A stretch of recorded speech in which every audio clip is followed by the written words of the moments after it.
Legal advocate ચેનલમાં આપનું સ્વાગત છે। વેચાણ દસ્તાવેજ થયા બાદ સંપૂર્ણ રકમ ચૂકવાઈ ના હોય તો પણ માલિકી ટ્રાન્સફર થઈ શકે છે। બાકી રકમ માટે વસૂલીનો કેસ થઈ શકે છે, પરંતુ વેચાણ દસ્તાવેજ જે થયો છે તે રદ નહીં થાય। આ ચુકાદો સુપ્રીમ કોર્ટ ઓફ ઇન્ડિયાએ રઝિયા બેગમ વર્સિસ નફીઝા બેગમ અબ્દુલ હમીદના કેસમાં આપેલો છે, જે આજે આપણે જોઈએ। સુપ્રીમ કોર્ટે જણાવ્યું કે જો અડધી કે થોડી રકમ ચૂકવીને પણ સેલ ડીડ એટલે કે રજિસ્ટર્ડ દસ્તાવેજ કરવામાં આવેલ હોય તો પણ મિલકતની માલિકી ખરીદદારને ટ્રાન્સફર થઈ જાય છે। રજિસ્ટ્રેશન સમયે વેચાણની પૂરેપૂરી રકમ ચૂકવવી જરૂરી નથી। જો કે બાકીની રકમ ન ચૂકવવાના કિસ્સામાં વેચાણ દસ્તાવેજ રદ કરી શકાતો નથી, પરંતુ તેના માટે માત્ર બાકી રકમ વસૂલીનો કેસ દાખલ કરી શકાય છે। આ કેસ 1975માં થયેલા બે વેચાણ દસ્તાવેજથી શરૂ થયો હતો। મૂળ વાદીઓ દ્વારા પ્રતિવાદીના પક્ષમાં બે મિલકતો માટે ₹7,000 સોદો નક્કી થયો હતો।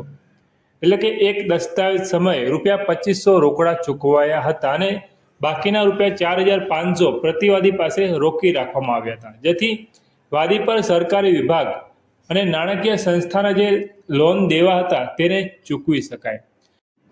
બાદમાં પ્રતિવાદીએ જે વાદીના લોન દેવા હતા એ સરકારી દેવા ના ભર્યા, જેથી મૂળ માલિક એટલે કે વાદીએ અદાલતમાં કેસ દાખલ કરીને માંગ કરી કે આ જે સેલ ડીડ એટલે કે વેચાણ દસ્તાવેજ છે તે રદ અને અમાન્ય જાહેર કરવામાં આવે તથા તેમને એટલે કે વાદીને મિલકતના માલિક જાહેર કરવામાં આવે। ટ્રાયલ કોર્ટે વાદીનો દાવો ફગાવી દીધો અને જણાવ્યું કે દસ્તાવેજમાં એવી કોઈ શરત નહોતી કે બાકી પૈસા ન ચૂકવાય તો સેલ રદ થશે। તેમજ અપેલેટ કોર્ટે પણ આ નિર્ણયને યોગ્ય ઠેરવ્યો। ત્યારબાદ વાદીઓએ બીજી અપીલ બોમ્બે હાઈકોર્ટમાં કરી, જ્યાં હાઈકોર્ટે ટ્રાયલ કોર્ટના નિર્ણયને ઉલટાવીને સેલ ડીડ રદ કર્યા અને વાદીઓને માલિક જાહેર કર્યા।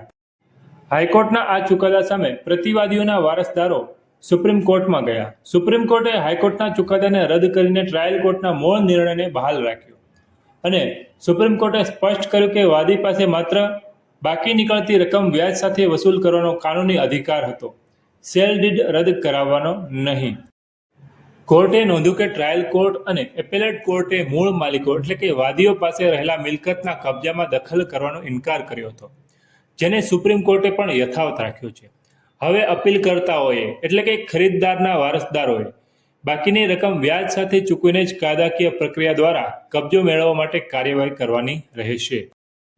કેસની સુનાવણી કરતી વખતે ચુકાદામાં કોર્ટે નોંધ્યું હતું કે જ્યારે સેલ ડીડ રજિસ્ટર્ડ થઈ જાય ત્યારે અંશતઃ રકમ ચૂકવવામાં આવી હોય તો પણ ટ્રાન્સફર એટલે કે ખરીદદારને માલિકી હક મળી જાય છે। બાકીની રકમ ન ચૂકવવાથી વેચાણ દસ્તાવેજ અમાન્ય બનતો નથી।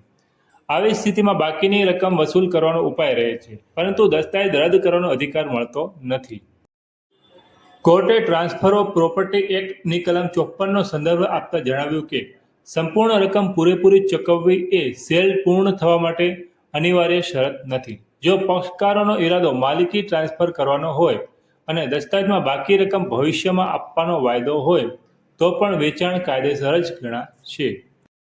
આપણે આવા જ કાયદાને લગતા વિડીયો તેમજ નવા આવતા જજમેન્ટ લાવતા રહીએ છીએ। જેથી તમે અમારા વિડીયો પસંદ આવ્યો હોય તો લાઈક કરો, શેર કરો અને કોઈ પ્રશ્ન હોય તો કમેન્ટમાં તમે જણાવી શકો છો। થેન્ક યુ, આભાર।